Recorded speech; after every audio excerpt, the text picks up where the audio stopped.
Now, the military authorities in Egypt say they'll take strong action to protect national security after deadly clashes between Muslims and Christians in Cairo. At an emergency cabinet meeting, ministers promised what they called an iron fist to restore order. The Egyptian state television now says 12 people were killed by Saturday's clashes. Jonathan Head reports. The site was well secured by military units this morning. But last night they were unable to prevent a serious outbreak of sectarian fighting in the very centre of the capital. 2 churches were burnt, along with other buildings. The number of dead and injured, around 200. Local people say this isn't real Muslim-Christian animosity. It's a deliberate attempt to stir up hatred. There are people who want to create problems between Muslims and Christians by saying there is sectarian strife. This is not true. Yesterday we were Muslims and Christians together, putting out the fire. The church had been surrounded by a mob of conservative Salafi Muslims demanding it hand over a woman they believed had converted to Islam. These claims and protests over them have been made repeatedly in recent months. But how a protest degenerated into this much distraction is unclear. There have been other similar incidents since the Egyptian uprising in February, and they're straining relations between Muslims and the Christian minority at a difficult time in the country's transition to democratic government. And we'll get the very latest on the ground from Jonathan Head in Cairo a little later. But with me in the studio now is Dr. Ibrahim Habib. He's president of the United Copts of Great Britain. Thanks very much indeed for joining us here on BBC News. Is there any reason why we're seeing this upsurge in religious violence now? I mean, we had clashes, 2 months ago, I think, as well. Well, since the revolution, we've seen most of the Salafi imprisoned Salafis, including the people who were included or killed the President Anwar Sadat, like al-Zumur.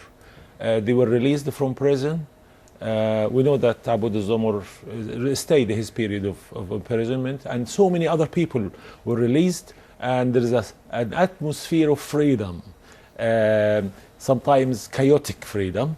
And now we can see that the Salafis, strange enough, when they came out of prison, some of them were treated as heroes, and they found the ground and, listening ears, and they seem to be presented as, legitimate, strong group. So these are very, very conservative, traditional Muslims who the Mubarak regime kept under lock and key, effectively. Yes, under the emergency laws. Some of them stayed beyond their period, and some of them were imprisoned without trial.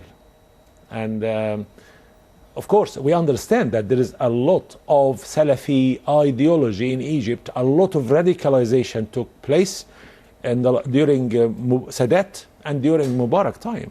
There was a lot of ideology from Saudi Arabia, the Salafi Wahhabi Islam, very strict Islam, which rejects the non-Muslim and treat them as infidels, and they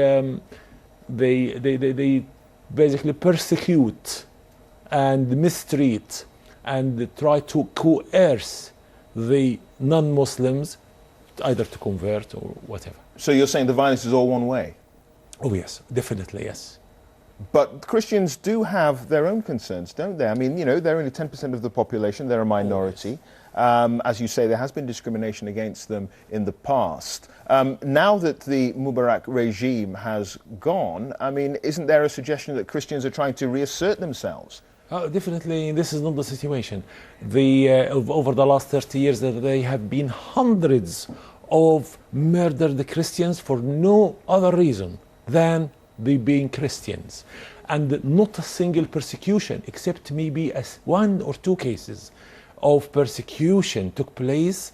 And there is over the last 3-4 years, there is a government-sponsored informal reconciliation sessions held between the perpetrator of violence and their victims, And this is something not heard of in any law. And the outcome of this is the perpetrator of violence or the criminal element reconcile with the victim, and the criminal gets scot-free.